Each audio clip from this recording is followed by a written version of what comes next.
shells. While there's still no word on a cure for the virus, Report suspicious activity and call 911. I can give you every assurance, Mr. Rudy, that Gareth is home and he's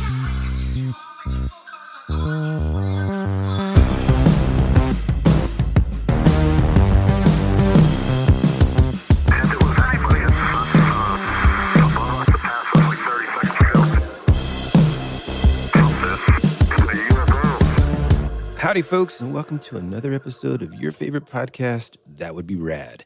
We are a podcast that majors in 80s and 90s nostalgia, comic culture, all things paranormal, and minors in retro video games, tabletop RPGs, pre-internet mysteries, and trying to raise our kids to be half as cool as we were back in the 80s. Oh, man, some spit just collected right at the back of my throat whenever I was in it. We are your hosts, Woody Brown. And Tyler Bentz. What's up, bro? God, it just makes me feel so good to hear you totally up on that intro. Yeah, what's funny is it won't make it in. So. Okay, well, it's there though. It's still there in my heart. So, Yeah. How's your week going, pal?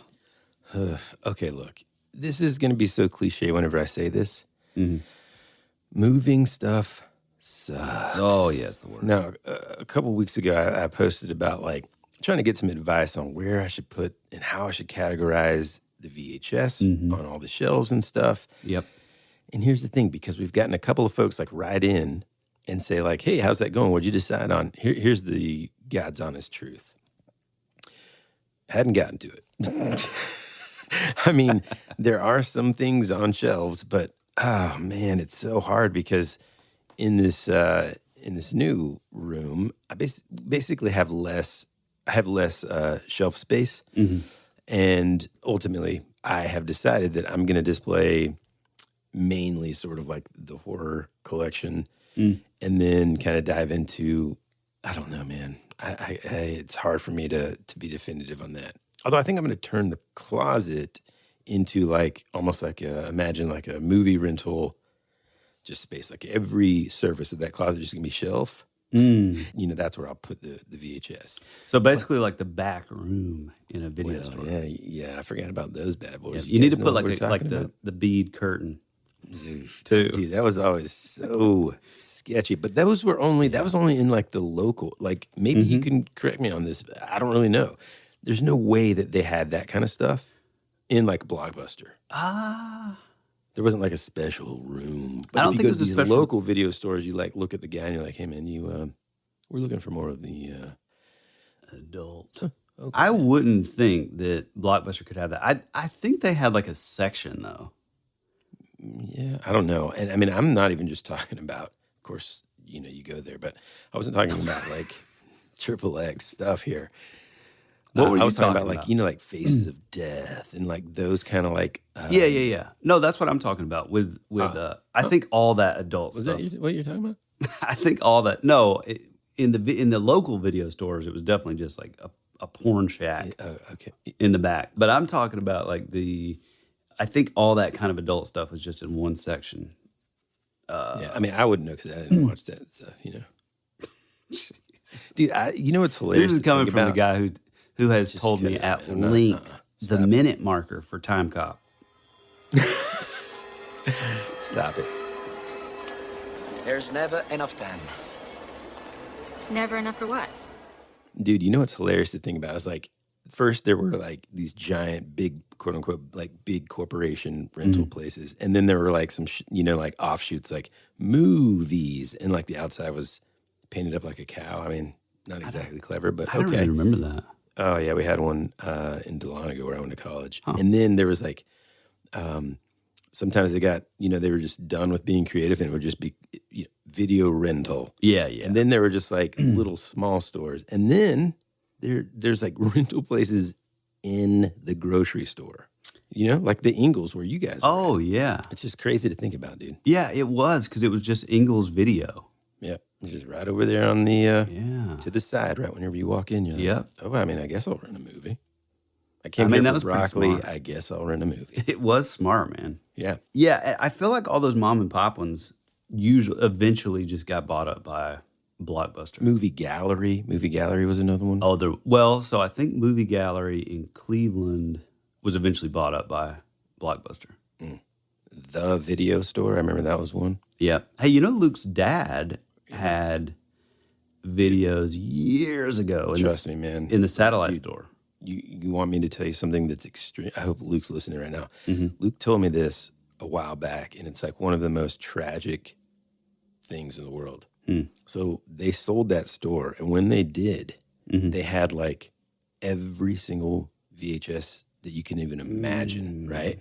And I think if I remember the story correctly, Luke's dad, the owner, like asked the people that bought it, like, yeah, you guys, what do you want me to do? And they're like, throw them out. Every single one of those VHS tapes, bro, ended up in a dang dumpster. Oh my God. Yeah, I just feel like that sort of, in a way, that style of shopping, those like shopping centers, what do you call, like strip malls, I guess is what they call them? Yeah. That is such like an 80s and 90s thing, and it's kind of like slowly, gradually sort of just turned into, there's really not a whole lot of stuff in there. But it used to be such a cool thing to be like, man, you know what we're going to do? We're going to go, there's a Wendy's right there in the parking lot. We're going to pick up, a couple burgers, and then we'll go to the video store and, maybe even a KB Toys, something, Yeah. And it was just like this event, and now you just, order it on Amazon.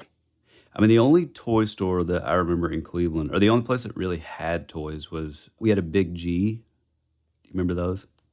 I don't think anybody does, but It was it's not like a real thing.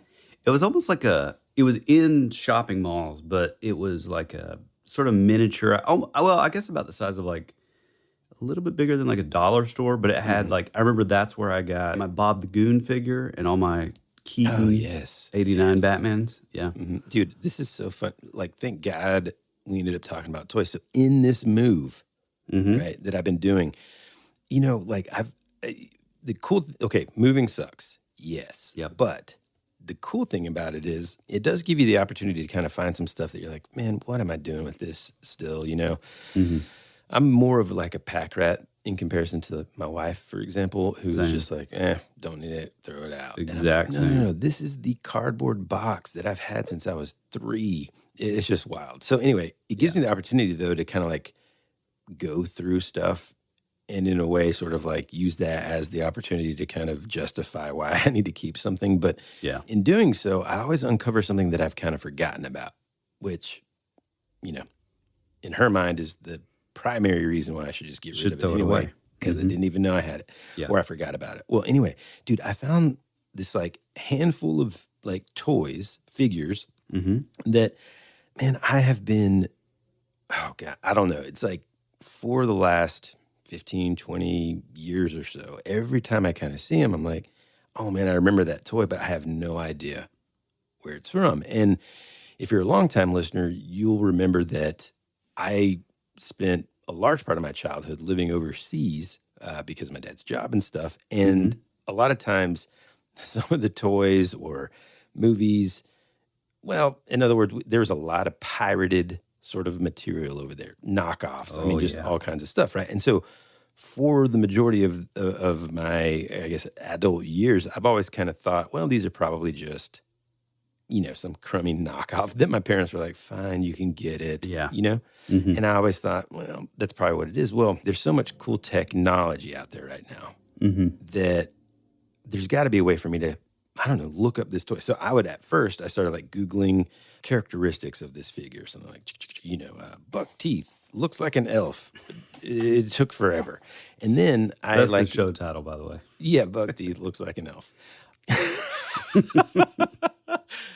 Oh, God, that's amazing. And I ended up using Google Lens, which basically you can search, like a plant leaf and it'll kind of populate similar plants and stuff that look like that. You can get really specific. So I was like, I wonder if this will work. And right away, dude, it worked. So if you have any like toys or anything that you're like, I wonder what this is from, this is the resource to use, man, because I was able to find so much stuff that like took me down memory lane, things that like, man, I never would have remembered in a million years. things that I barely even remember even after like watching. Like I don't remember this show. I kind of do. You know what I mean? Like there's no way I could have brought back this in memory whatsoever. Because a lot of these things, especially in the 80s, you know, there were so many. I don't think this happens now, but again, I could be wrong. My kids are more into retro stuff anyway. I'm just so feel like envious of that. anytime there was like a movie, anytime there was like a cartoon, there's just this huge movement of toys that would accompany it. You know, like the marketing, I mean, was just, you know, you could say that it all kind of started with the Star Wars figures and stuff. And that campaign, Star Wars ignited like kids' interest in all this stuff. Anyhow, dude, I have a couple of these that I would love to show you and see if you remember these figures or toys or shows in some cases. And also, I love it.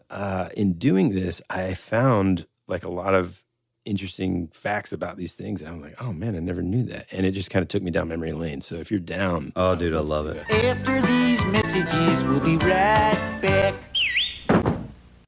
There's something new in Gotham City. Wow! It's Batman, like you've never seen him before. Hey, Joker, a battering surprise! Missed me. Time for a change. That disguise won't work, Joker. No, try this. So long, Batman. That jet, wings out. Fire! You've got great new weapons, Batman. But I don't run out of tricks.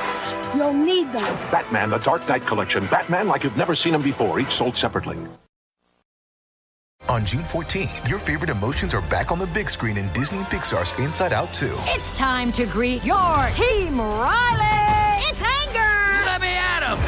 Fear! Safety checklist is complete! Disgust! Ew, ew!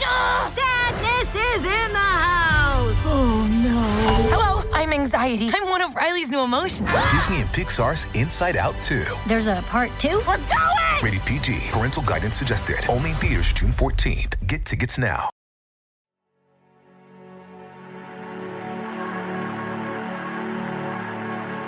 It's a pretty cool place if you're a Martian. Or a vampire. You think you really know what's happening around here, don't you? Is anyone out there? We're fighters for truth, justice, and the American way. Hey, this is Woody. And this is Tyler. And you're listening to That Would Be Rad. And now back to our show.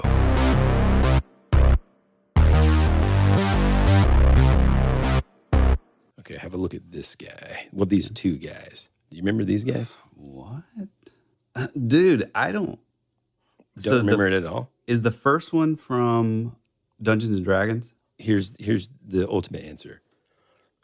Both of them are not from Dungeons and Dragons. They're from the same show. The first one, this bucktooth elf-looking thing. Mm-hmm. That's how I, described it.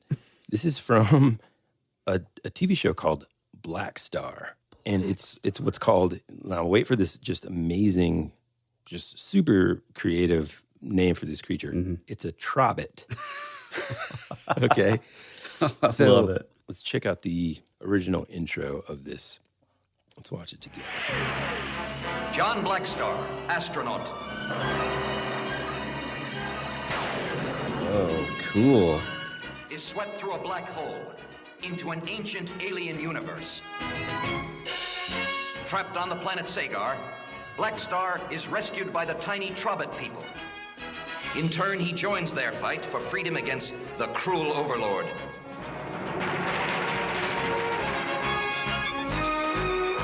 Who rules by the might of the Power Star. The Power Star is split into the Power Sword and the Star Sword. And so, with Star Sword in hand, Blackstar, together with his allies, sets out to save the planet Sagar.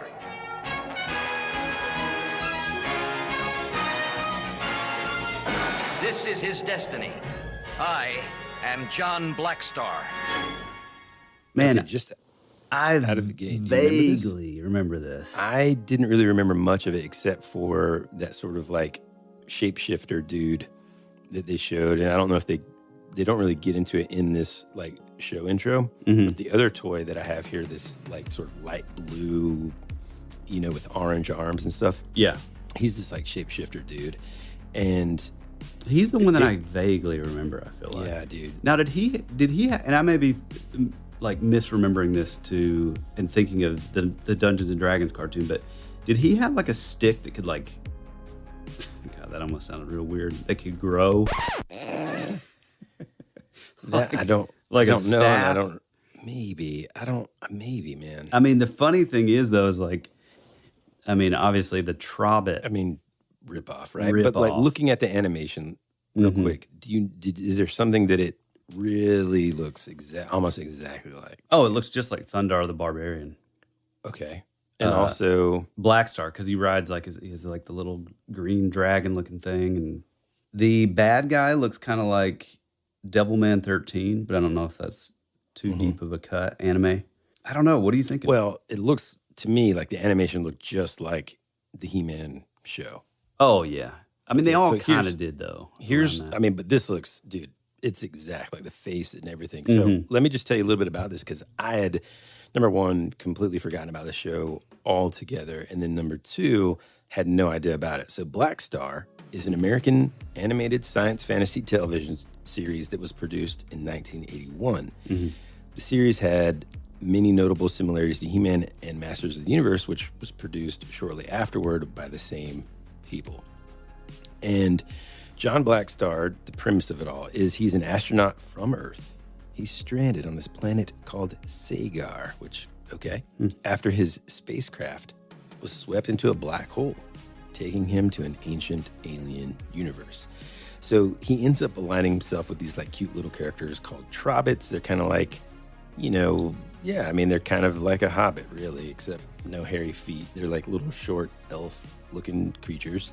But as they're like standing around, it's like very sort of like the Seven Dwarves kind of. Yes, exactly. It's like a mix between them. Yeah. Like I'm sure they have like they sort of represent those kind of like archetypes. Like here's the nerdy one that can build stuff. Yeah, yeah. Yeah, exactly. The one that I have is his name is actually Carpo, and he's the carpenter. So they got real creative with names here. He's allied with like these Trobbits and this shape-changing person called, his name's Clone with a K. Pretty interesting. Yeah. The Dragon Warlock and Mara the Enchantress. And then Galoob, that company Galoob, produced action figures around 1983 to 1985, even after the show was canceled, trying to tap into the He-Man boom, which must have worked, because that's why I have both of these, and I didn't even remember where they came from. I just thought like, they kind of fit into, the He-Man vehicles. And so they're the same size, the scale is the same. So you can kind of just play with them at the same time, sort of. Yeah. Dude, I wonder how many of you listeners remember this cartoon, because I think it was only on for like maybe a season or two. Did you have any of these toys? Do you remember this shapeshifter toy? What's cool about this shapeshifter is he comes with like this like hard plastic, almost like bodysuit that turns him into like an orange wolf. Really, really cool. I used to love that kind of stuff, man. All the things that came with the toys was always just equally as cool. One of those things that I often think about is like, like you're doing now, how you happen to like go through some old stuff and like you run across these toys, like I said earlier, like Bob the Goon, that 89 Batman figure. It's like, how did that happen? Like as kids, how did we end up with these like totally random auxiliary toys? Oh, dude, because you had people like, Batman's a little different because I wanted it all. But like the reason my household had that was because I had people like my brother, and I was laughing about this with him on the phone yesterday, dude. Like, this is the one, he was trying to tell me that like, okay, so I have this like Terminator 2 figure that is just like, it's the Terminator, but I have a cool one. All metal, and like if you hold them underneath a light, the eyes glow red, and it's really cool. And he was like, yeah, I got that. I was like, I don't think so, pal. He was always the one that was like, I'm in the store, we're trying to pick out, like, we're using like our money that we earned or something. Like together, and, like combined? Well, just like he's asking me like what he should get kind of thing. Or actually, more realistically, I'm probably just telling him what he should be getting instead, because he's picking out the dumb stuff. The Jurassic Park, just like it's just guy. I'm like, dude, this guy is not even in the movie. And he's like, yeah, but it's got a cool vest He's or like, something. it's whatever. John Hammond. I'm like, dude, get the T-Rex, man. But this guy comes with a net that you can shoot. I'm like, this guy is not even in the movie. Come on. So dude. That's how you get those random characters, dude, because you got little brothers that are just like, yeah, but this one, it shoots a net. I mean, I do see that a lot with my youngest. She's 4. It'll be like an immediate eye roll from Amelia, to see the stuff that she picks out. It's so funny, dude. But with toys that were associated with huge movie franchises such as Jurassic Park or, the 89 Batman. Yeah. It's like I wanted everything. It didn't matter how, like, random that character was. Same with Dick Tracy. I was like that with G.I. Joe. Ninja Turtles. Yeah, Ninja Turtles. Big time. All that stuff. It's like it didn't matter, man. If it came from that, then that's what I wanted, Yeah. I always wanted, so and it's funny because my daughter Amelia, my oldest, she's 8. We're exactly the same way in this. Like, we like these figures that are like sort of smaller scale. And for me, it was always like cool because you could just like shove a ton of them in your pocket, Like Micro Machine scale or like... No. Well, I did love Micro Machines as a kid. Yeah. But no, like sort of like G.I. Joe scale, like the 3.5 inch or whatever. Yeah. I love that little scale. I mean, I like a little bit bigger, but like I never liked the He-Man size or like the Thundercats size. That was always so big, but I did always want the Silverhawks toys. Oh, yeah, dude. Yeah. I have those. I had the crappy orange kid. Yeah, he was like the young, like, jokester. Bluegrass was my brother's favorite. He was awesome. He was awesome. And the main guy was mine. Also, boy, what a funny, I mean, literally you could overlay a Silverhawks episode with Thundercats and they were, I mean, the same, like, like almost the exact same characters even. Pretty close. All right, check out this other thing. Okay, now, everyone that grew up when we did is going to remember My Pet Monster, right? Yeah. Oh, yeah. I had one. Yep. So check this out, okay? This thing, again, like I always grew up thinking like, oh, it's like a little My Pet Monster, sort of like soft figure. It's about like maybe 1.25 inches tall. It's like a little sort of almost the same sort of like feeling as like an eraser, Mm-hmm. Yeah. Dude, do you remember, like, we had so many of these little things. Yeah. Oh, yeah. Well, I mean, like, do you remember Muscle Men? Oh, dude, I had a ton of muscle. A ton of those things, right? Yeah. Well, this kind of was trying to compete with that, essentially. Mm-hmm. And, again, growing up, I always thought this was, and folks listening, I know this is more of a visual, like I'm showing Tyler these random toys, but, of course, we're going to put this on the Instagram so you can see them. Mm-hmm. This isn't My Pet Monster. In fact, what I found, and this isn't like exclusive to being overseas, but in around 1986, this company called Soma put out a series of figures called Master, and this is the Monster Man series. Now, it's hilarious to see, like, they copied everything from, like, if you remember My Pet Monster, it had, like, the little handcuffs. Although this looks more like bondage with the... Well, it does look a little weird, but you can tell they're just like, I don't know, man. We got a little mold here that we'll use. Yeah, right.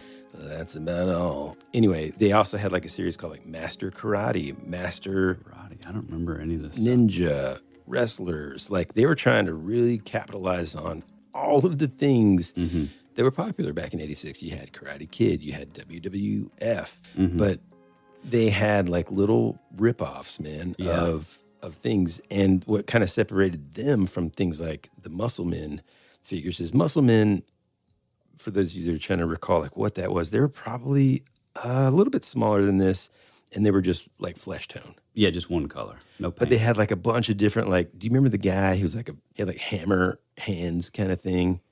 Kind of, yeah. They came in that like tub. It was like a small little like tub. Yeah. That's what was so cool, man. Back in the day, I mean, it was like $5 or $6, and you got a whole like bucket of them. Yeah, dude. So cool. Yeah. Gone are those days. So I couldn't really find out much about this one in particular, other than it just was definitely not associated with My Pet Monster. Yeah. I mean, that's the kind of hard thing about going through, there are cool like websites that you can look up figures on. Like there's figurerealm.com. I mean, I know our buddies over at Wizards here in our hometown. Yep. You know, Dustin probably has all of these. He knows all these. Yeah, guaranteed. Sure. Yeah. So I just thought of this. So you're talking about like these figures. So you would have been in Indonesia probably. Do you remember? So I remember there was always like, and the only reason you would ever end up buying these things is like to use them as like bad guys, or if you knew you were going to like blow them up or like stuff like that. There was always like the G.I. Joes, and then there were always like the blister pack, you know, like 3 to 6 in a pack. And they looked just like G.I. Joes, but the paint wasn't that great. Oh, yeah, dude. You know what I'm talking about? And that, like you saying, like the ninjas and then like basically the G.I. Joe, you know, rip-offs. Like they were always those. So I wonder if like the kids overseas were getting more of that crappy stuff. Maybe, man. I don't know. Wow. Oh, wait a minute, dude. I remember this Monster Man card looks really similar. I never had any, but I mean, it definitely looks. You know, I mean, at first I would say it was a ripoff of My Pet Monster, but actually, by looking at it, it almost looks more like old school. You know, like those 70s like gnomes. I can't remember the painter. I have like the book somewhere around here in the studio, but you know, there'd be like this watercolor like gnome, and it would always show like topless gnome, the wife. I don't. You know what I'm talking about? No. Yeah, I'll just. Yeah, it was this old gnome book that I remember seeing in the library as a kid, and I bought it strictly out of nostalgia because I saw it at like a store several years ago.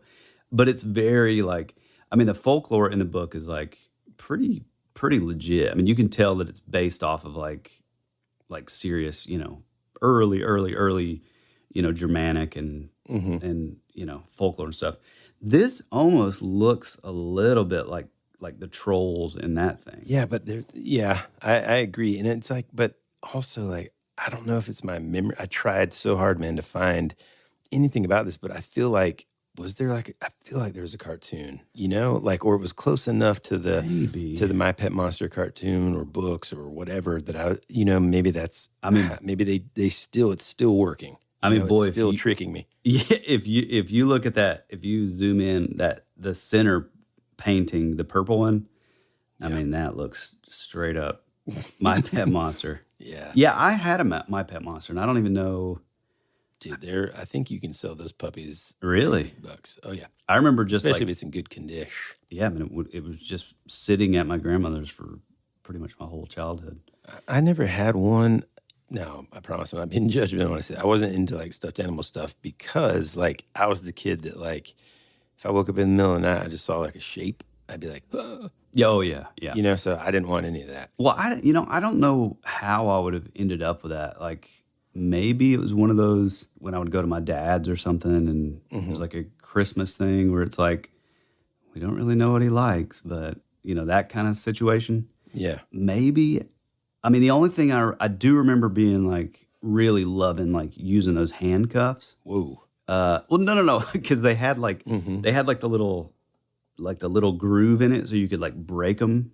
Yeah. You know, that was like the big thing, and I remember loving that. So maybe I got it literally just to get those plastic handcuffs. You know. Yeah. Because I mean, we talked about this before. Like you were really into like the spy stuff. Right? Oh, like dude, I was invisible ink and like oh man, yeah, like the sunglasses, the spy sunglasses. Oh yeah, dude. There was and it used to be stuff that you would see like in the back of comics, you know, kind of cheap sort of. What was the catalog like that everybody would buy like the cheap toys out of back in the day? Yeah, I don't know what that was, but I always wanted to order like whatever they were like. Get the grab bag for $1. I did that. I actually bought several of those, and they were always just not great. Oh, I mean, I remember I specifically remember this, and I still have the tube of this. It was like make smoke with your fingers. Oh my! I remember stuff like that. Yeah. I need to bring this over to you. Probably no. Keep that away from me, dude. There's no doubt. It's probably pure mercury. No. Listen how funny this is. So I think, I mean, it smells straight up like some sort of like motor oil, like machine lubricant, something. And so basically you put it on your thumb and your middle finger, like you're like snapping, right? And you just keep snapping. And then it starts to like little bits began to sort of like fly off as you're snapping. So it like has the appearance of like smoke. It's so cheap and so crappy, but I don't know. I still kind of love it. Guaranteed to cause some sort of disease by now. Yeah, for sure. They don't sell that anymore. I mean, I used to love all that kind of stuff and be fascinated by it, you know, like especially Invisible Ink, man. You would like write some message. And dude, we have some at the house. Amelia got it at some, it wasn't a book fair, but it was some kind of like little thing at school. Dude. It's pretty awesome. It's still awesome. But But no, the spy stuff, it was so funny that it was like such a big like trend in the 80s. Like I remember I was obsessed with Cloak and Dagger, that movie where the kid was kind of like a spy a little bit. And then like, I was a massive fan of Encyclopedia Brown. Oh yeah. Those were kind of like the updated version of, I guess, like the Hardy Boys. The Hardy Boys and Nancy stuff, Drew. Those were always a little, I mean, I liked them, but I think because I knew they were from like the 60s, you know, 50s and stuff. Yeah, or 50s. Yeah, I don't know. They never. There were some good adventures of the Hardy Boys. Yeah. No. They're cool, but like, I think once I discovered Encyclopedia Brown, it was like, oh, this is what I'm, you know, this is closer to like what I'm into. But yeah, that like I remember I had a ton of this stuff, and this is as I was getting older, like into my 25, 26, 30s.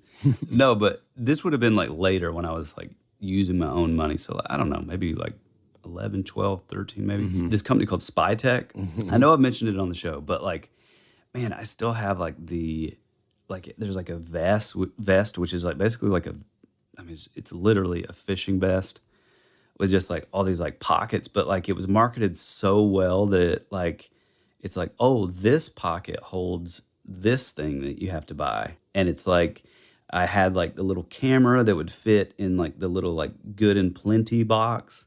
Oh, yes. So it looked like you're holding up like a box of candy and you could like take pictures with it. Yeah, that stuff was so cool, man. I miss that. Like, I don't know. Dude, it's still, here's the thing. It's still stuff. Around. And I'll tell you why I know that. No matter what vacation or what, like, oh, let's go to the let's go to the aquarium, or let's go to, places that shouldn't have spy stuff. Yeah. My kids, like, no joke, man. We went to this children's museum in like, I think it was Indianapolis. It was amazing. And we go through the gift shop, which is the last place you go before you leave, of course. Always. And I'm like, guys, and this was like towards the end of the trip, and so we're just like a little like shopped out here, okay? And I just know what my kids are going to go for, and they're like, but there's this foam sword. I'm like, that has nothing to do. It's like my being a parent version of telling my little brother, like, that guy's not even in the movie, you know? Right. Yeah. And of course, my son comes with this like, just these things are so like crappy, but I get the appeal. But it's like this like voice recorder changer thing that records about a 3-second clip. Dude, I would have been obsessed. And it's like, but the way that they like on the packaging, it's just such bullcrap. Yeah, it's just so funny. And it's like night vision goggles, and it's just like a green, I remember tinted thing. He gets that stuff, or he used to, all the time. And so I started putting a kibosh on it, man. I was like, no. From now on, get something that you're going to remember, because this stuff ends up broken. And literally, dude, finally, he was like, but this is when I want to use my money. And I'm like, okay, fine. Broke in the car. Literally 10 minutes later. I've instilled in my kids, like, because I still have a lot of my old school toys, I'm always kind of telling them, like, look, I had crap like this too, but it doesn't last ever because it's not good. You know, like, go after, like, oh, cool, you're into Dragon Ball Z, look for one of those like model kits, build that thing, man. You can use my like workshop, and I've got lights, magnifying glasses, everything you need. Get something like that that's gonna like last the time. Test of time, I think. The test of time. Yeah. And not like a crappy device that's gonna break in the car 10 minutes later. Anyway. Did you ever get into like, were you like a model guy? Like, dude, it's so funny that you say that. I understand why you would think that because of how good looking I am. Okay. I was approached several times. So stupid. No. Yes, but this is hilarious, dude. God, and it's Bowl so Cut funny. magazine. We need a cover Bowl Cut model. magazine. We're trying to feature. We're trying to be a little bit more inclusive. You're going to represent like the chubby Hispanic, very like almost like the puffy. We need a puffy sort of looking kid. Like husky. Husky is a great word. We've got a new husky section. Yeah, and we would love for you to represent it. Got Bowl Cut magazine. Hey, speaking of magazines, real quick, were you a fan of Highlights back in the day? Oh yeah, yeah, me too, man. Highlights. The Boy Scout magazine that came out. I never got into that. Well, that's because you weren't in Boy Scouts. Not a problem. I wasn't Boy Scout. Like, I got kicked out, so I sort of had a I remember sort of a you sore as subject as a kid, as a Cub Scout type person. There's like, oh God, here he comes with his mittens. Here he is again. He just can't stop scratching people. Have we told that story on here? We will return after these messages.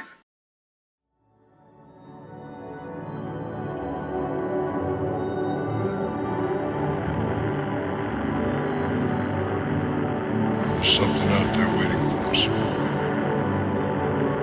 And it ain't no man.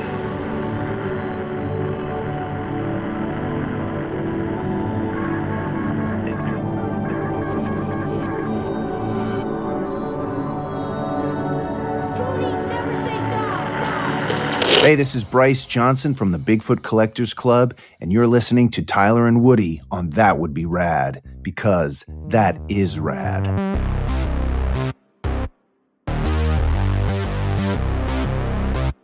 Hold on just a second. What was the question before the Highlights magazine? We were talking about detective stuff, cheap toys. I don't know, man. I think the interesting thing about like just all these toys and stuff in general, like this one that I don't know if you remember any of these, like these Bone Age toys. Yeah, I saw that. I don't think I remember those. What was cool about these came out in like 87, 88. They were kind of, I think they were done by Kenner. And at the time, I think they were kind of trying some new stuff.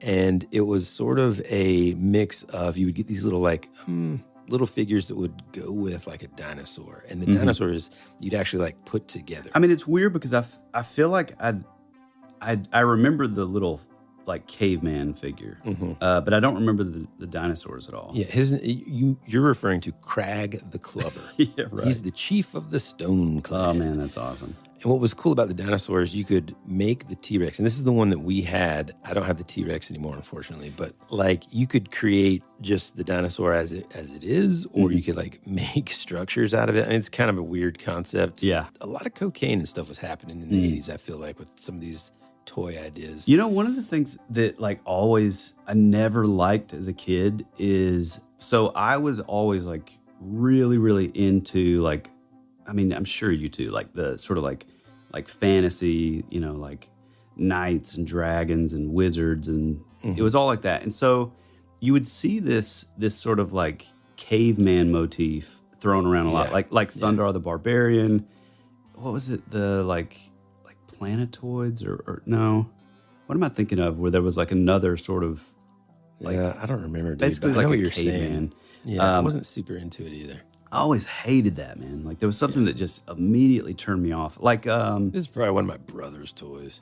No. But like even shows like, would it have been like Beastmaster? Like now, Beastmaster, I was a fan of. I did like him too, but I'm trying to think. There was one of those that was more sort of like a primitive, like less fantasy, more like Neanderthal, kind of like caveman. I don't know. I just hated that. Yeah, it wasn't as fun. And I mean, really, I was somewhat limited in liking a lot of that stuff. It basically, it wasn't like cool, like He-Man. Right. It just wasn't. You know, I was more into G.I. Joes, Transformers. Yeah, same. Do you remember that show Mask? Oh, dude, I think we've talked about this before. I think we did too. The only one I had a buddy who had like all of them, and they were so cool, man. Yeah, dude. Because they were kind of like, they were basically like Transformers, but then you had a little figure that could actually like ride in them. Yeah, you didn't have to take a college course to figure out how to make it a car again. Dude, even now, man, I went in, I mean, I do appreciate this. I don't know if they've always done this, but I've never noticed. But when my girls will like they'll get in and out of stuff. I mean, it's pretty consistent or inconsistent, really. But like, they'll get into Transformers, and like I always try to find like RC or like the girl ones, like the pink ones, and it'll be like 28 steps, and I'm like, Jesus. Oh man. my God, no, they didn't do that back in the day. I don't remember that either. You'd be at your friend's house, and you'd be like, oh crap. He goes to the bathroom, and you just straight up broke Optimus Prime. And you're like, oh man, how am I going to blame this on his little sister? Yeah. Hey, Lucy, hold this for a second. What? And I'm like, hey, bro, she just broke Optimus Prime. Especially like those old ones that were like metal. Yeah, like the metal ones. But then it was weird because they were like cast, like yeah, dude. They're like at least about a 15-pound figure there. Solid. But then there would be like the cheapest little like plastic part, like right beside that heavy. So they were kind of easy to break, Oh, dude, broke them a million times. Yeah, messed up stuff. Like that same guy. I mean, I felt bad about it because his sister ended it like he threw the figure at her head. I mean, it just it was a different time. Yeah. What I was going to say, though, is I had a buddy who had all, and they were amazing. The only one that I had was like a green, I think it was like a motorcycle that could turn into a helicopter. I think it was even called like Switchblade. Oh, man, I like it. I need to look it up. But yeah, it was they were really cool. I always would see like commercials for the show. Mm-hmm. It's Mask, where illusion is the ultimate weapon. Mask Boulder Hill playset with action figures, so you put it together. Prepare for battle. This is no innocent gas station. Activate freeze rate. Nobody stops the evil jackhammer. Vehicle sold separately with action figure. Oh, yeah? But I never could like find the show.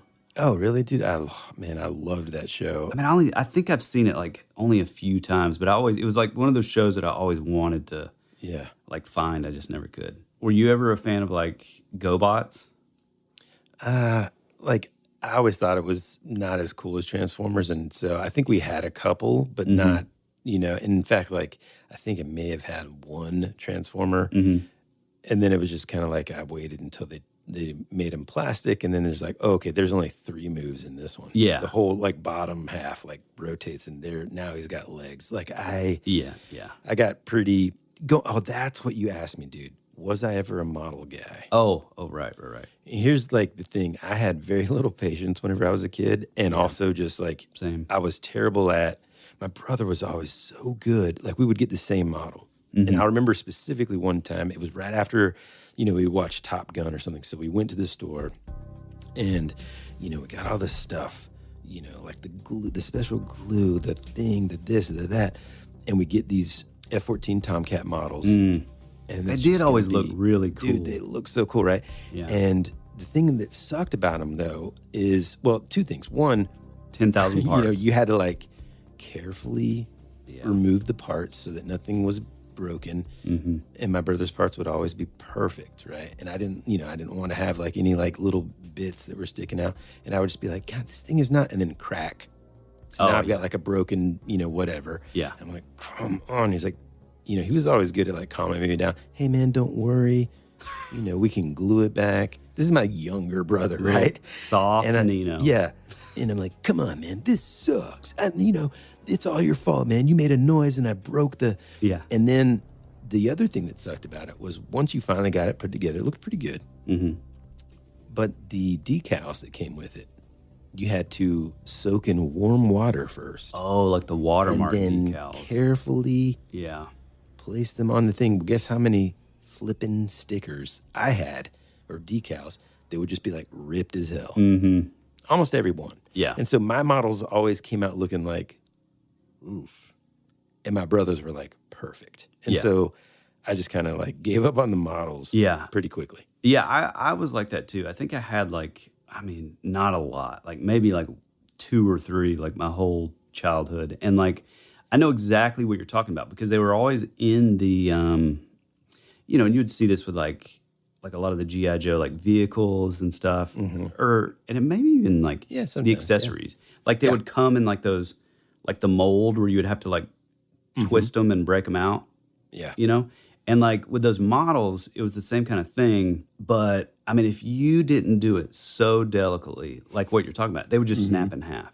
Right in half. Because it was just so tiny. Like, yeah. These and parts. what I didn't know at the time was they actually make like specialized, well, I mean, I don't know if you want to call them scissors, but like, what would you call that? Like snips Like or snips, something? Yeah, that help you. And I said I didn't know at the time. I can guarantee I was like, Mom, Dad, I mean, look at this. Then we're not getting that. That's why God gave you fingers. The model's already $5. We're not getting that. Yeah. Now, they were You can pretty use your expensive. fingers. Yeah. I mean, yeah, maybe like 10 or 15 bucks. I mean, back then that was... But it took, it was a good investment, though, of money. It's going to take time, energy. I can already, and maybe it's unfair of me, like I'm already sort of predicting how my kids would handle that based on their just personalities and behavior. Here's what I bet would happen. I'd be super excited about it. Like, yes, man, this one's Goku doing, whatever. Yeah. Then they get the model, something breaks, or they're just like, yeah, this is pretty cool, Dad, but yeah, can I go outside? Yeah. Oh, okay. Yeah, I mean, there's definitely it was like this always. Like, you would see the thing on the box, and it was like, this is incredible. This is one of the greatest things I've ever seen. And then you open it up, and it's all like that dull, gray one color. Yeah, it just... I've got to paint it, too? Yeah, right. Now, I do remember as a kid, I was this kid who would obsess over... I mean, I'm still obsessing as an adult over things, but like I would obsess over like the little guy in the model set. Like, for example, the pilot. Yeah, the pilot. Yeah. But here's another example. The X-Men board game, which I still have it all, like the Danger Room game or whatever. I specifically bought that game. I spent it was like $30 or something. Crappy game. Like, everything's cardboard. But the only reason I bought it is because you got these like 1.5 inch, like, single one color. Like, I think mine were all blue, little like X-Men figures. The weird thing is, and if you guys know anything about this, I actually may have mentioned this before, but our good buddy Ed Pisker over at the Cartoonist Kayfabe podcast and YouTube channel, he posted, this was maybe a year or so ago, he posted those same figures. His were like completely painted though. I wonder if did he paint them? No. And I because I asked, I was like, dude, how did you get this? He's like, that's just how they came. They came that way, kid. Thanks for asking. Yeah. You'll shoot your eye out.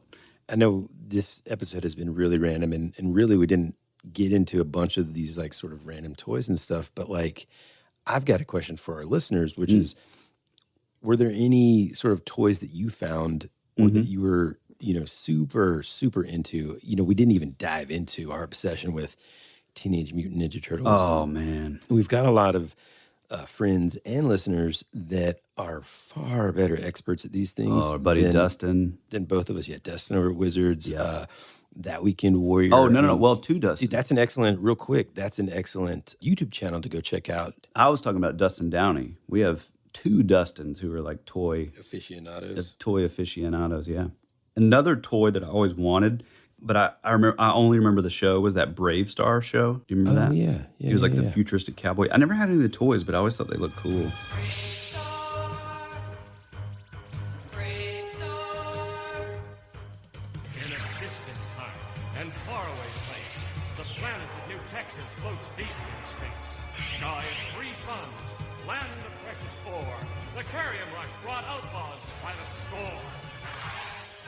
Yes, dude. Holy crap. I forgot about that show. Yeah. There's so many of those shows, man. I know. Man, it was just like... Visionaries it's so funny, was though, one. man. Yeah, Visionaries. There's so many, like, we always talk about how you're trying to get me to watch a TV show or something, and I'm like, well, there's just... It's like I'm oversaturated. And the same is true for the kids, but I feel like nothing is as... interesting as some of the like plot lines and things that were, I mean, God, even this one that we first talked about, Black Star, this is like some astronaut that gets sucked into a black hole and then ends up in another world and like has to help these creatures. I say there's nothing like that exists until you dive into the world of manga and anime. Oh, that type of storytelling is still going on and has been since. So, Well, and also too, you quickly start to realize like that. Oh, wait a minute, Brave Star, like he had this mechanical horse, and it's like, well, that's because that's what they had in the original Vampire Hunter D movie, and like a lot of ripoff stuff. Yeah, you start to see like direct, sort of very watered down for the sort of American audience. Yeah, yeah. Well, it's interesting you bring that point up because I noticed something. But real quick, I want to go back. Everybody, just go to the Instagram page for That Weekend Warrior, and you'll find a link to his YouTube channel. It's got like he dives into some Ninja Turtle stuff that I was like, dude, I completely forgot about that. Yeah. So go check that out, and a little shout out to him. But what you're talking about sort of like that borrowing of tropes and things like that. As we get closer, and by the time you've listened to this, a couple dates have already passed. May 4th, so May the 4th be with you, on Star Wars Day. And then also Free Comic Book Day has come and gone. But, I use this time of year to kind of get and watch some Star Wars stuff. And having kind of been really sort of entrenched in samurai movies and manga and these like storylines and tropes and stuff, I remember, years ago and as a youngster, and my dad kind of explaining this a little bit, the fascination that George Lucas had with the samurai culture. Oh, yeah, man. And I always thought, it's prevalent. So as I've watched more of these samurai movies and stuff, I've come to find like there's so much in even the prequels and stuff, and how they've got like their Padawans and like their apprentice basically, and even like the honor that's involved in like the lightsaber duels and Jedi, stuff. Yeah, man, it's just very parallel and I mean, almost just like a straight copy. I mean, I think we talked about this either on one of the Patreon shows or on a episode here. I mean, God, Mandalorian is basically Lone Wolf and Cub. Oh, yeah. Exact. You know? I mean, it's just kind of transposed into this world. And those tropes are so fascinating. And it's cool because there's so much good storytelling that exists, deep inside of other genres that you might not either be a fan of. And so in that sense, you don't give it a chance.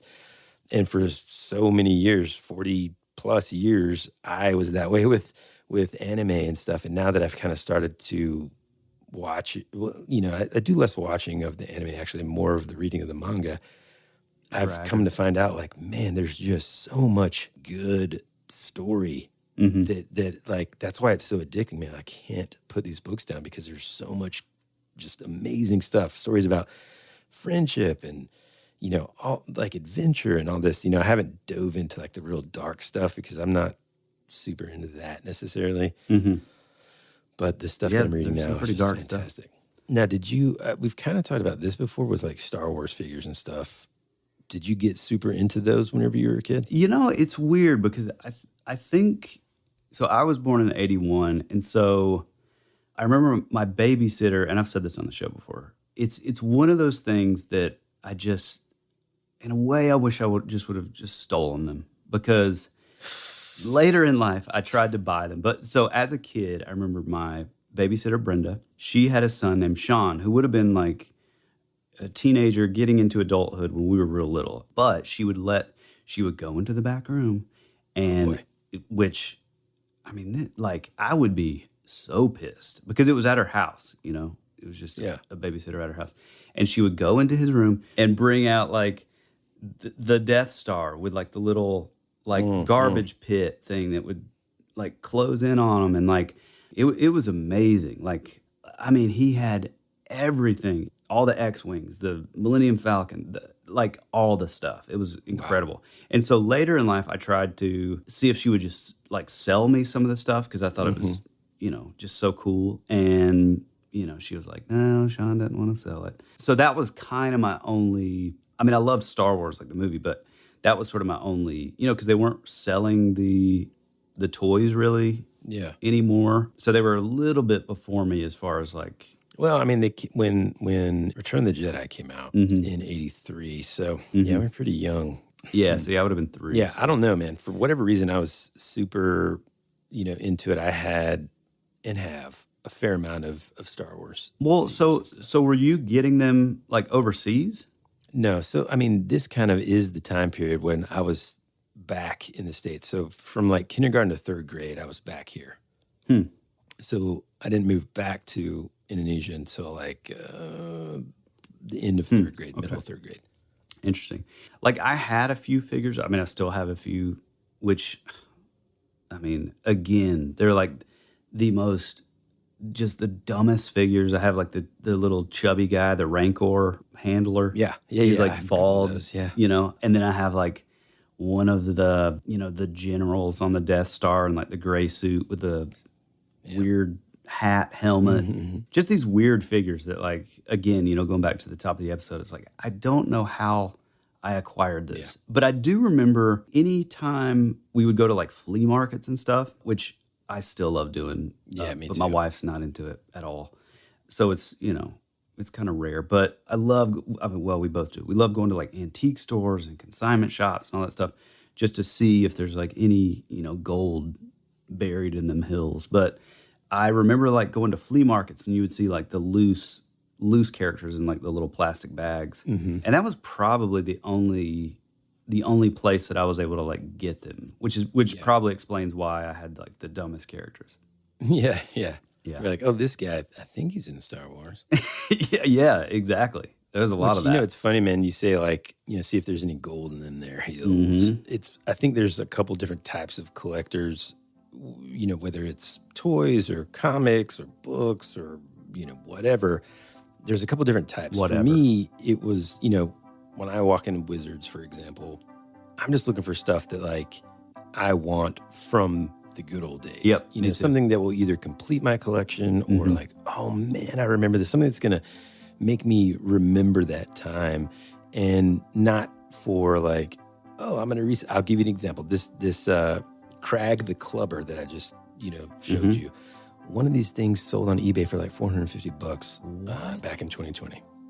Just the figure? Well, it was like him, the dinosaur, and I think probably the box. The box, As a kid, dude, I don't have any, not even a one. Not at all. The only thing I do have of that is like, you remember the G.I. Joe blister packs? Like we would cut out the back cards. Yeah. So those things were so cool too. They were had all awesome. the details, all the, we'd make our own up and stuff too. I mean, every single like package, like you could tell it was like the characters were like all hand painted, on the cover. So cool, man. Yeah, G.I. Joes were, I would say, I mean, I was a huge Ninja Turtle guy, but before all that, like G.I. Joes were definitely like my number one. I mean, I specifically remember going over to my cousin Colt's house or like friends at the time. And like, I mean, I would literally have a trash bag over my shoulder, just packed full of G.I. Joes. Yeah. Because they were so cheap. They were like $3-4 a pop, Did you ever have like kids? This is how they said. We had like, my brother and I had some friends that would be like, hey man, do you guys want to come over after, this was in Indonesia, but they'd be like, you guys want to come over after church and play figures? Is that how is that how you refer to it? No, but I haven't thought of this in so long. What would we say? Do you want to? I mean, I don't know. Both of us were like looking at each other like, what the heck does that mean, you think? I think it's kind of like, I mean, this may be like a Southern thing where every soft drink is... Yeah, I want to play toys. No, it's like you want a Coke. So I think we just called all toys G.I. Joes. G.I. Joes, yeah. Yeah. I think we kind of did that. Like, that's why I think both of us were like, play figures? I don't know. Okay, what does that mean, man? I don't even know what a figure is. Hey, he's got an older sister, right? Yeah, okay. Like, we would, and it would just like, we would play figures, but we would play with these action figures for like hours, and hours. Now, this was an era, once I was there, I'd say this is closer to like the Dick Tracy, the Ninja Turtles, those kind of size figures and stuff. Yeah. He-Man and all that. When I lived in the States before that, like younger, it was G.I. Joe's almost only, man. We would only use the Transformers as a means to be like, well, I guess this G.I. Joe can ride on top of that one, But it would just be, I just loved how much, like, yes, Nintendo existed back then. My friends would have one and we would play, but like the amount of time that would spend just like setting up these battle scenes. Oh, dude. And then just be like, crashing them together and it's all over, Yeah, see, I'm glad you said that because I was always the kid. And I've noticed that I'm still like this an adult, like whenever I play with my kids. It's like, I mean, I would spend so much time like setting stuff up, like the like sort of, it's like my favorite part in movies is always like the training montage or the, getting ready, doing the bandana. Yeah, from like Rambo. the, cocking your, putting all your ammo and your weapons and stuff. Like it was always that, like, there's just something that was always so appealing to me about, just getting everything like ready and set up. And then it was always a little bit of I don't want to say a letdown, but it was always like that, to me, that was like the most fun, Yeah. For me, it was like I could visualize the scene playing out in my head. Yeah, so me too. like if I was, flying a plane around, all of that, I was like, holding it close to my face so that I could be like, in the angle of it all. Like you were saying before, I think this is really interesting about, once Turtles came out, and I don't know why with the Ninja Turtles, it was so much like, oh, we got to like find all of them. Like that was sort of the first time, other than like G.I. Joes originally were like, to me, it was always like the bad guys were like just as cool, if not cooler looking than the good guys. So it was like, it wasn't like most other toys where it's like, yeah, I don't really want the bad guy, but I guess I'll get it. With G.I. Joes, like they all looked just so cool. Really cool. Yeah. I had so many favorite G.I. Joe characters and stuff that, like one of them was like Tonal Rat. Oh, dude, Tonal Rat was my favorite. God, he was so cool. Yeah. Dude, actually, well, this is not a fun fact, actually, but when my Aunt Linda died, who I've mentioned 100 times on the show, she was the one who we would always go to her house. She kind of kept my cousin Colt and his sister Haley. They were always over there. She was kind of like a second mother to my cousins. But we would always go play over there, and she surprised me with a Tunnel Rat figure one time, and it was always like my absolute favorite. So much so that I never really like played with. I would, but it was like he's not going in the mud. Yeah. And I actually put him in her coffin whenever. Oh man, that's awesome. When she died, yeah. So yeah, old Tunnel Rat. Which, man, that's weird now that you think of his name, and then now you think of him being in a coffin in the ground. That's dark. Took a turn there, man. Took a real turn. Jesus. Yeah, I don't know, man. I think anytime, I think that is part of the reason why I have stuff like this on my shelves and stuff, because it's like little moments of my, it's artifacts of my own history. Yeah, right. You know what I mean? And like all of those things will either call back a memory or like a moment, and it's like, fun times that either I shared with my brother, or just funny things like the fact that he tried to convince me that this Terminator toy was his and not mine. Things like that. I look through a lot of these toys and it's like, oh, that's definitely one of his, Yeah. It's just fun, man. And moving has kind of, like I said earlier in the show, given me the opportunity to kind of look up some of these random characters that I don't remember. I mean, everything from like Burger King toys that apparently I still have. Yeah, dude. To now, I did have a lot of those. Were they like the Transformer type? Because McDonald's had like their own like Transformer. Oh yeah. Those were awesome. Yeah. I love a lot of those things. McDonald's toys, man, were really cool. Like they were. The French fries that would like transform and like all that stuff. I had like all the California raisins. And what was cool about it is too, dude. Yeah. It was so hard to find like certain ones. My great grandma used to, because she knew we liked those things, she would either get us Smurfs. Yep. I had those too. Yep. California raisins. Yep. And they were kind of the same, weren't they? Like relatively the same kind of. I mean, it seemed like probably the material. same artist worked on those maybe. Yeah, no, I remember, so I used to travel a lot with my grandparents. Like they used to travel a ton. And like, I remember my Uncle Stuart, who's a Green Beret and, the military and stuff. And he got stationed in Texas. And so actually it was in first grade, and your wife's mom, Miss Brown, said, my mom went to her and said, hey, we were wondering if he could miss school for a week to go travel with his grandparents out to Texas. And she was like, yeah, because more than likely he'll learn more that way anyway. And it was pretty cool because I came back knowing how to spell like Mississippi, doing the in my crooked letter I thing. Yeah. And on that trip, which I don't know, it gives me so much such a fond feeling of like my grandparents, because I remember we literally stopped at Hardee's. I mean, it was multiple times a day, probably. Every meal. Yeah, trying to find these different California raisins. And we ended up finding ones that they didn't have, here in Georgia. I love that. How do they do that, dude? Like, that's what's fascinating to me. How did these companies make us into these that collector vibe? I don't know. So early on, man. Like, you just had to have those things. I mean, it was like, if I don't get every single one of these, it's just going to suck. You know? Yeah. Well, and I remember, I mean, this is something that's been going, for a long time. Because I remember my grandmother had a collection of like the McDonald's like glass like mugs or something. Oh yeah, dude. Or like the there was McDonald's cups that they had something to do with like it was either McDonald's or Burger King that had like the wrestling cups, man. And my other great grandma had those, man, and we used to just laugh so hard because she loved wrestling so much, dude. It was amazing. So funny. I mean, I feel like that's sort of that American kitsch kind of thing. That's been around a long time, like that sort of collectible thing. But it is weird to think about. I don't know, just that idea that like, oh man, here's a McDonald's that we've never been to. Maybe we can swing in here. You just don't really have that anymore in the modern age, which is kind of sad. But like, it was always they kind of do, but it's less. There's much less, Like, still make some cool stuff. Well, I remember like specifically like stopping in at a McDonald's that we had never been to because we knew that like, oh, well, maybe they're going to have like a Happy Meal toy that we've never seen at our McDonald's. Yeah.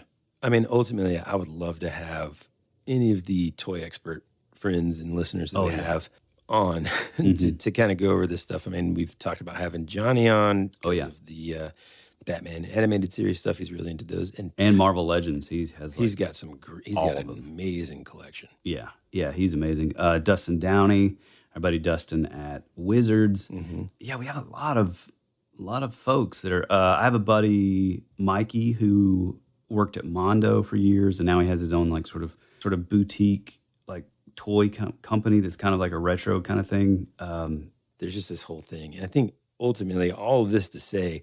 There's people that like collect things, and then there's people that don't. For example, like my wife, mine too, like would just be like, "No, you already have too much." And I don't know what it is, man. It's not. I don't know. It's like, do I really need all these books? Am I just going to read them the once? I don't think so because I've reread books before. But is it? Am I just like crazy? No, I mean, I think you and I both are pretty big.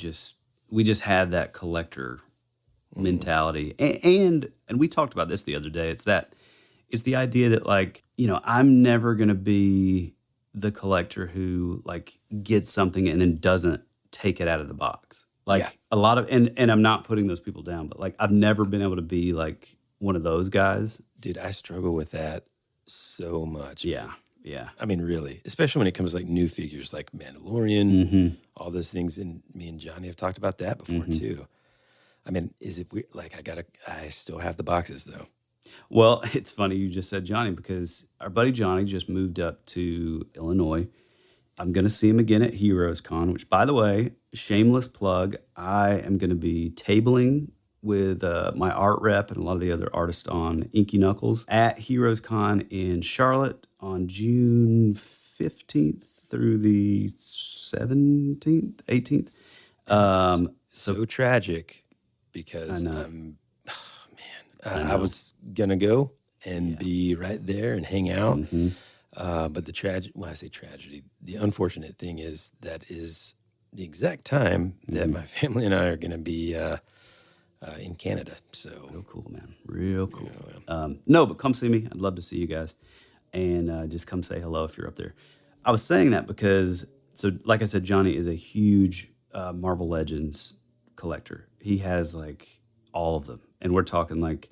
I mean, the collection is like, when I first saw it in person. It's wild. It is fantastic. Yeah, I mean, it's like amazing. Like a whole, like if you could imagine an entire wall of, Three-figure deep. I mean, like, yeah, dude, it's crazy. But what's funny is like, so he just moved to Illinois, and we were talking, and I was like, man, how's like the move going? Because I mean, I would say he's even a bigger collector than we are as far as he's a huge toy guy, and it's so cool. I know that I can't get into that because it'll just be like another thing. Divorced. Yeah, right. Like I'm a huge like art collector and art books and like original art and stuff. But he is a big time toy guy, much like our fans, much like you guys. But he was like, yeah, I'm just having a tough time. I'm debating on if I should like throw some of this stuff away. And my immediate response is like, no. Yeah. And so he was like, yeah, I have like 2 giant garbage bags of just Marvel Legends boxes. And I'm like, hey man, like I would never want you to do that. Just bring them over to the house and we'll just keep them in the basement. Yeah. My wife gets on to me all the time, dude, because I've just got like a closet full of boxes. Same. Well, pal, I think we should wrap it up, especially for those folks out there who could give a shit about toys. If you want to reach out to us, you can find us over on Instagram. Feel free to jump in the comments, say hello, introduce yourself, just get in it. Shoot us a DM if you would like to tell us a story, maybe local legend, some folklore that's localized to your area. If you want to tell your own story or your own account and you want to send the things that you like to collect. Oh, yeah, that's perfect. Pogs. Please do that. I never got into Pogs, by the way. My brother did, of course. But yeah, jump on over to thatwouldberadpod@gmail.com if you want to shoot us like an essay or whatever. Or if you would like to tell your story in your own words, feel free to jump over to thatwouldberadpodcast.com, our website. It's sort of a one-stop shop. You can do everything. And you can leave a personalized voicemail in your words, in your voice, and hopefully we can eventually have it in a show, which is pretty cool. Get out there, tell one single friend. If you have time, go leave us a 5-star review. It really makes a big deal for us and gets us in front of more listeners. If this show isn't enough and you just wish you had a little more rambling from your good pals, Tyler and Woody, head on over to Patreon. Our rabbit trail is there to suit your needs no matter your financial situation. There's multiple areas, and even if you're the lowest tier or the highest tier, we are so thankful, so appreciative. It really means a lot to us. I guess that's about it. Can you think of anything else, Woody? I think that's it, man. Right on. Well, we hope you enjoyed our show about toys. It was a nice little brisk little walk back down memory lane, and we definitely will be retouching on this topic in the future with hopefully some experts. The experts, with some interviews with toy makers and huge toy collectors that know tons and tons more than Woody and I. So get ready for that. I guess that's about it. Well, we love you, we appreciate you, and as always, be rad. That's the way it goes.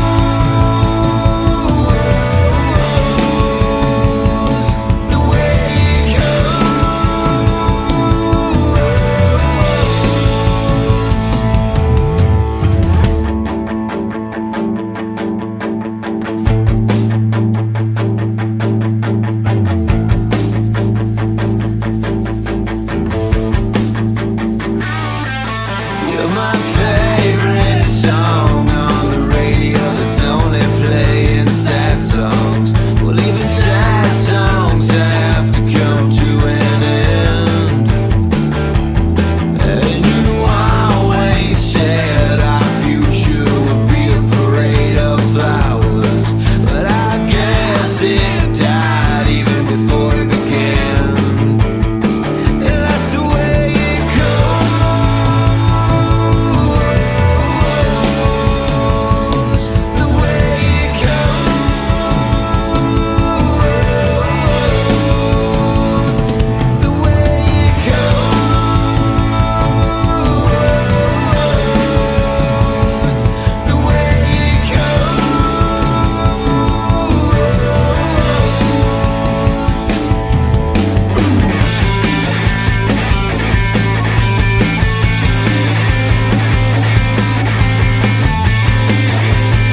needed some sunshine. You were already dead, for you became a ghost.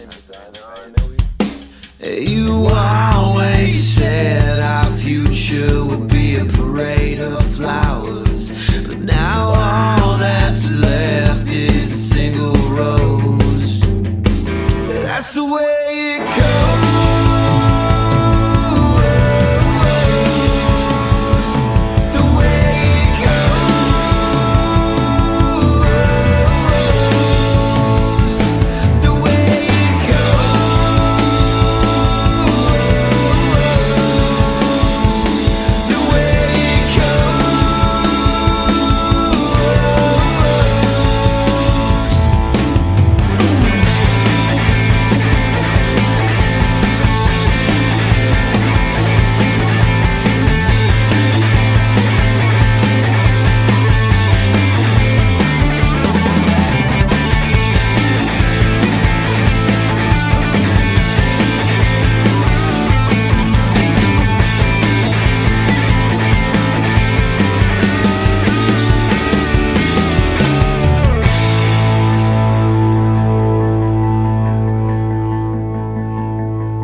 Access granted. I mean, man, I've really tried to do the coffee thing, and it just doesn't work, man. It like makes me so shaky for some reason. Because you're lame. Okay. I mean, what's it like to be like so like You're so stupid.